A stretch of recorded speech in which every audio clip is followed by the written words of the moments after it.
Hey everyone, today I'm going to show you how I like to patch jeans. I have a pair of jeans here that I have previously patched, and you can see the patch behind the worn area here. And the patch is starting to fray and wear on this spot. When I patched these, I just used a straight stitch machine and it's starting to come loose on the edges. And that's not normally how I do it, so today I'm going to show you how I normally would patch. And you can see here the areas that are worn, and I just used a piece of denim behind these originally, and I like to use an old pair of jeans. Just cut out a patch, put that behind the worn area, and then I'm going to show you how I stitch over that. Now on these, I've already used denim once, and I need to put another patch on. So to keep it lightweight, I'm just going to use some quilting cotton. I have a piece here, and it's just a nice lightweight fabric that won't add any bulk to this, and it's a sturdy piece of quilting cotton. It's going to hold up just fine, probably not as well as the denim, but you can see here it's a pretty tight weave, and it's a good alternative to go behind this area that's already patched with denim. So I think that's all we will need to do there, but then I wanted to also look over here. And we'll probably also patch this area too. It's starting to come loose where I didn't patch it too well before. And I'm not going to put any new fabric behind this one. I'm just going to use these threads, the frayed threads that are already there, kind of cover up that hole, and then do my stitching over that. So we're going ahead and get started. First thing we need to do is pin the patch behind the hole that you're going to be patching here. And it's pretty simple. You just turn your jeans wrong side out. And I typically do not pin things. I know it's not the way that you're supposed to do it, but if I can hold something in place, I will. But with this, you really have to pin it, and there's just no way around it. So you just lay your patch over the area that you need to cover, and then you're just going to pin all around that patch. And I try and pin pretty close to the frayed area. Just want to make sure that I'm getting it lined up. And I do pin from the front. You will see why in a minute when I start sewing. I'll explain that. But you just pin all around that frayed area. Secure the patch.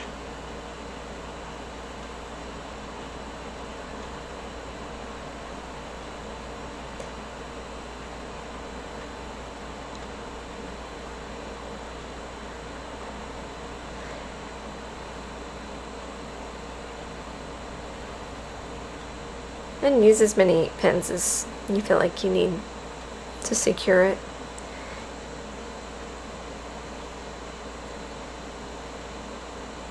And all of my pins are bent, and they need to be thrown away because you really shouldn't be using bent pins when you're sewing. They do not cooperate very well, and typically you can't pin very straight if you have a crooked pin. So if your pins are bent, throw them away and get new ones. I need to take my own advice here. One more. Okay, it's pinned in place all around the edges. Just try and keep it pretty close to that frayed area, as you can see there.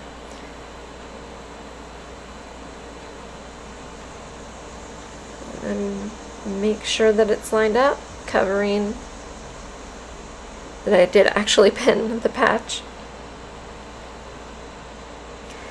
And with this patch I'm going to go ahead and trim it up. You don't have to trim it up until after you're done, and that's actually probably the best way to do it, but since this is an odd shape and I don't want that fabric folding back over and and having a double layer, sewing through a double layer of fabric there. I'm going to go ahead and trim it up a little. But make sure to leave any spots that if you're not sure it's actually covering the hole that you need it to cover, just leave it. And you'll just have to kind of, as you sew, just check to make sure that it is not folded over in any spots. We're going to use a mending stitch here. It is your zigzag stitch with 3 stitches in one direction, 3 stitches back the other direction. And I find that that works best. And I am using a walking foot. That's what works well with my machine.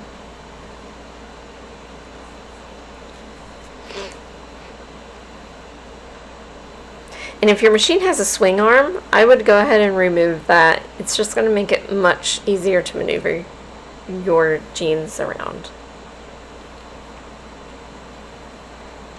You're just going to place your jeans onto your machine.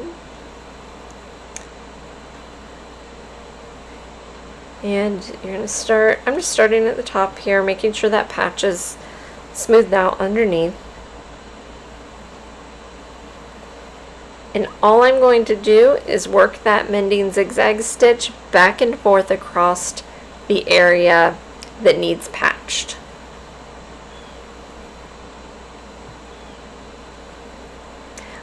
And I'm using a pretty wide stitch here. I wouldn't necessarily use that all the time. I just want you guys to be able to see what I'm doing here, but I typically would try and keep that zigzag stitch a little small. It'll just blend in a little bit better, but for demonstration purposes I am using a little bit wider of a stitch here. And all you're doing is sewing forward and then going in reverse, stitching back. And I just angle it a little bit, drop it down, go back. And then again, just keep going back and forth across that area.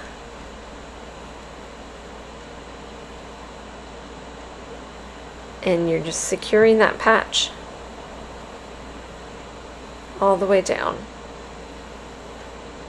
It is a little tricky when you're trying to use your back stitch. I have to hold the lever down on my older machine here, but just go slow, it'll be fine.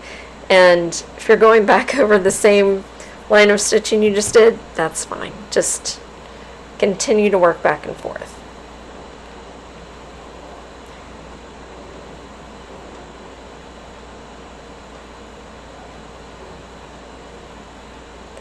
And like I said before, I leave all of the frayed stitch, not stitching, but frayed threads where the hole is. I know some people cut those out. I don't. I think it adds strength to the patch, and it also is holding that area together, and it gives it a more natural shape. If you cut all those threads out, things are going to start to move, your fabric's going to move, and it's going to be hard to get a good shape. I think if you have those threads there, use them to your advantage.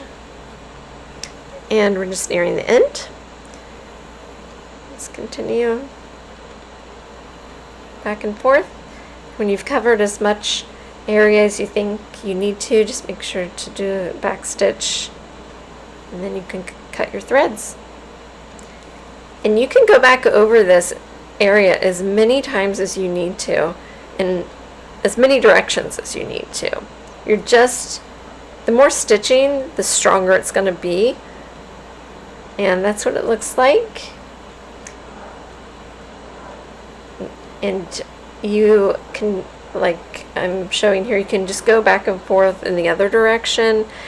And the more you do that, the more it's just going to blend in, especially if you have a light colored fabric like I do and you're using a white thread, it's really just going to make it blend in more and look just like a worn area.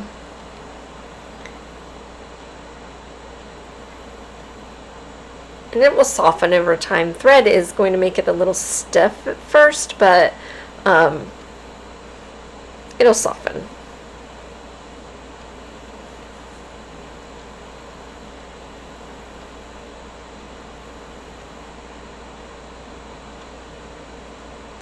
And I think on this one I'm just going to go back and forth over the corner of this area since I am repatching, the whole thing doesn't really need to be reinforced again, but that area where the hole was does. So I'm just going to go over that real quick.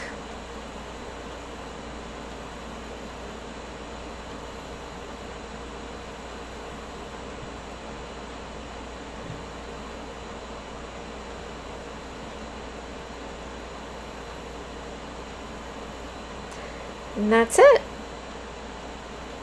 That is patched and ready to go. And like I said, you can go back over it as many times as you need to fill in those gaps. You can see I have some areas there that don't have any zigzag stitching, and you can go back over those and make it look more uniform. And that's what the back looks like. And now you'll just go back around and trim up all of that extra fabric. Just try not to cut your threads when you do that, or your fabric underneath. And now we're going to move over to the next area that needs patched. This one's a little bit smaller, and remember, I'm not putting any fabric under this one because it does have all of those extra frayed threads from the previous patch.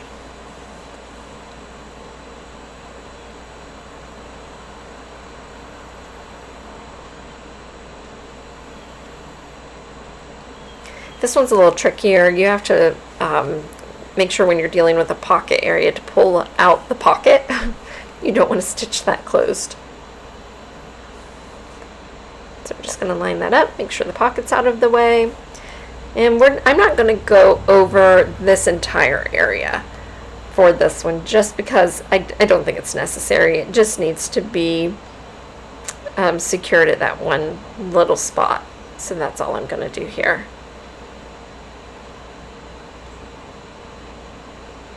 And that's kind of the beauty of patching. I can just wear them for a while. If that doesn't work, if it starts to come apart in another area, I just go back in, patch it again.